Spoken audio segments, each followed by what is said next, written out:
वाडेगाव येथे बिबट्याचा प्राणघातक हल्ल्यात 11 शेळ्यांची पिल्लं मृत्युमुखी तर 3 जखमी।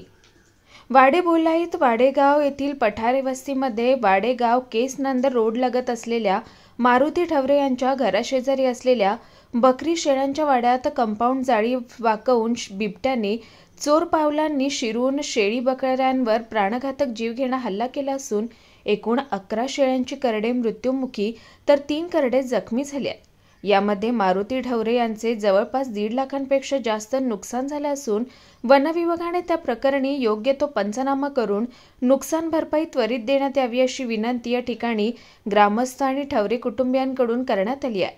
परिसरातील बिबट्यांचे प्रमाण वाढले असून अनेक बिबटे परिसरामध्ये वावरतात। वन खात्याने योग्य ती जबाबदारी घेऊन परिसरामध्ये पिंजरा लावणे अत्यंत गरजेचे आहे असं आवाहन नागरिकांकडून करण्यात आले आहे। नमस्कार, आपण पाहतोय स्टार महाराष्ट्र न्यूज। तर वाडेगाव या ठिकाणी काल बिबट्याने हल्ला करून या ठिकाणी आपण पाहत आहे काही शेळी मेंढरांवर हल्ला केला। काय सांगाल आपण, काय केलं पाहिजे? वाडेगावामध्ये पुतळी वस्तीवरती रात्री साधारण 11च्या दरम्यान ठवरे यांच्या वाड्यावरती बिबट्याने हल्ला केला। साधारण 11 ते 12 शेळीचे लहान पिल्लं त्यांनी फस्त केली, मारली। गेल्या 15-20 दिवसापासून वाडेबोलाईच्या परिसरामध्ये बोरवस्ती असेल, पायगुडी वस्ती असेल, या भागामध्ये बिबट्याचा वावर आहे।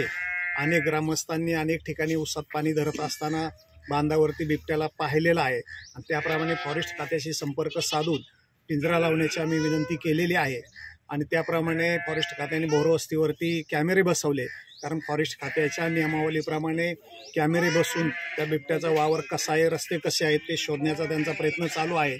परंतु आमची अपेक्षा आहे की ते कॅमेरे शोधून ताबडतोब पिंजरे लावले पाहिजे आणि तो बिबट्या पकडला गेला पाहिजे। अशा पद्धतीने फॉरेस्ट खात्याशी संपर्क आम्ही एक वन समितीचे अध्यक्ष म्हणून या नात्याने केलेला आहे। आज या ठिकाणी ही घटना घडली, परंतु डिपार्टमेंटच्या म्हणण्याप्रमाणे फॉरेस्ट खात्याच्या ही घटना घडल्यानंतर आपण नागपूरवरनं परमिशन घ्यावी लागते। नागपूरवरनं परमिशन येईपर्यंत जर मानवहानी झाली तर ती निश्चितच अतिशय धोकादायक आहे।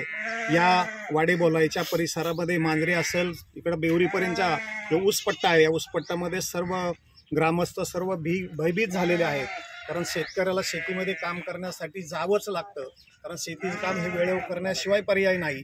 आणि या बिबट्याच्या भीतीमुळं अतिशय मोठं भीतीचं वातावरण तयार झालेलं आहे आणि आता रात्री ही घटना घडली त्यामुळं अजूनही भीतीचं वातावरण तयार झालं आहे। तरी फॉरेस्ट खात्याला विनंती सर्व ग्रामस्थांच्या वतीने की ताबडतोब पिंजरा लावून अनेक काही त्याच्यावरती ड्रोनच्या साह्यानं जर त्यांचा शोध घेता येत असेल तर तो शोध घ्यावा आणि लवकरात लवकर या बिबट्यांना पकडून तिथं कुठं बिबट केंद्र असेल त्या ठिकाणी सोडण्यात यावं आणि आमच्या ग्रामस्थांना सहकार्य करावं, त्यांचं भीतीचं वातावरण कमी कसं होईल अशी काळजी घ्यावी अशी ग्रामस्थांच्या वतीने मी आपणा फॉरेस्ट खात्याला विनंती करतो। साधारणतः 12 ते 13 करडे आहेत शेळ्यांची। रात्री 11 वाजता वाघाने हल्ला केला यांच्यावरती, कारण आमचा उदरनिर्वाह हा पिल्लांवरतीच असतो, तर यांच्यातून जे मिळणारं उत्पन्नाचं साधन आहे यांच्यावरतीच अवलंबून असतं।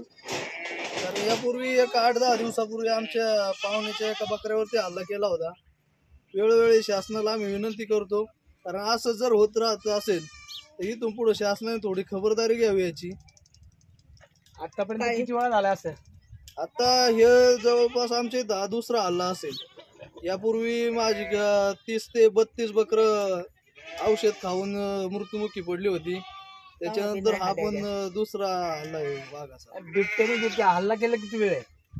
हा आमच्यावरती पहिला आणि आमच्या पहिल्यावरती 8 दिवसापूर्वी पहिल्यांदा 2 हल्ले झाले तसे। यापूर्वी नुकसान भरपाई मिळाली होती का? आता ते प्रोसेस केलेली आहे, अजून शासनाचं काय हे नाही झालेलं त्यांना पण।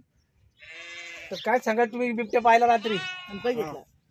बघितल्यावर मला आहे ना, मला माय फार गाभारली मी, मला काय बोलता येईना काय होईना। तिकडून आले बरोबर बॅटरी दावली आणि बॅटरी दावल्याच्या नंतर त्यांनी बुडी टाकून ते पळून गेला। पण तिथून मागं गेले, मग आपली लेकरं बाळ वाचवायसाठी परत गेले मागे। म्हणलं बाहेर काय कोणी निघू नका, त्याच्यामुळे मी गाभारली। पण आता ही उत्पन्न आहे आमची, ह्याच्यावर जीवन आहे। हे जर जीवन आमचं या जर अशा नुकसान झाल्यावर काय पोटं भरायची आम्ही? आज ही मोठ्यांदी तर झाल्यावर यांची सगळी उत्पन्न असती, आता वाडा भरतो यांनी, आणि ही जर आता मरून पडल्यावर ह्याचं आम्ही काय घ्यायचं? अशा नुकसानी झाल्यावर काय करायचं ना, हे तर झालं उद्या जर ही लेकरं बाळ येत आमची, आम्ही इथं एका जागेवर काय थोडी बसणारी आहे का? आम्हाला रान भटकायला लागत, मग रान भटका. 8 दिवसापूर्वी दोन पिल्लाची आई दादा केसकर म्हणून त्यांची खाल्ली होती. त्यावेळेस आम्ही भरपूर वेळा फोन केले की तुम्ही पिंजरा लावा पिंजरा. ते म्हणले की मोठं काहीतरी झाल्याशिवाय आम्हाला पिंजरा लावता येत नाही.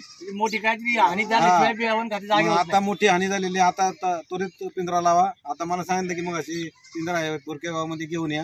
तुम्ही आता पिकअप पाठवतोय आणि ती आणून इथं लावतोय. तर ते आधी लावला तर ती 10-12 बसली असती. ही वारंवार त्यांनी काळजी घेतली पाहिजे. सांगितलं, फोन केला आम्ही भरपूर बार, आमदारापर्यंत फोन केले. आमदारांनी सुद्धा सांगितलं. मग आता ते म्हणले मग आम्ही 150 पिंजरा केला आणि 500 पिंजरा केला, पण तो रिलुस्कन होऊन वाटतं तुम्हाला आता?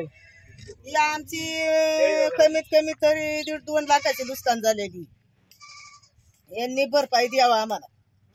आता आमचं काय होऊन तर झालेलं आहे, पण आम्हाला भरपाई द्यावा. बापू ठवरे हा आमच्या वाडे बोलाई गावचा एक ग्रामस्थ आहे आणि सातत्याने त्याचं योगदान बऱ्याचशा क्षेत्रामध्ये पण असतं. परंतु आज त्या ठिकाणी त्याच्या कुटुंबावर या ठिकाणी बऱ्याचशा प्रमाणात त्या कुटुंबाचं नुकसान झालेलं आहे. या ठिकाणी शेळ्यांची 11 पिल्ले त्या ठिकाणी बिबट्याच्या हल्ल्यात मृत्युमुखी पडलेली आहे. खरं तर ही नुकसान भरपाई शासनाने त्यांना त्वरित त्या ठिकाणी द्यावी अशी मी वाडे बोलाई ग्रामस्थांच्या वतीने या ठिकाणी मागणी करतो. तसेच आपण पाहतो की पुणे जिल्ह्यात बऱ्याचशा प्रमाणात बिबट्याचा वावर हा वाढलेला आहे.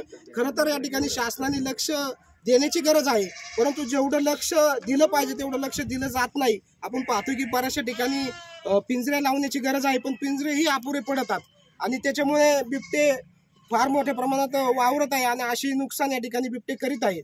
तर यापुढेही शासनाने याची खबरदारी घेऊन, जे नुसते मी वाडे बोलायचंच नाही सांगत, तर त्या ठिकाणी पूर्ण पुणे जिल्ह्याचं सांगतोय.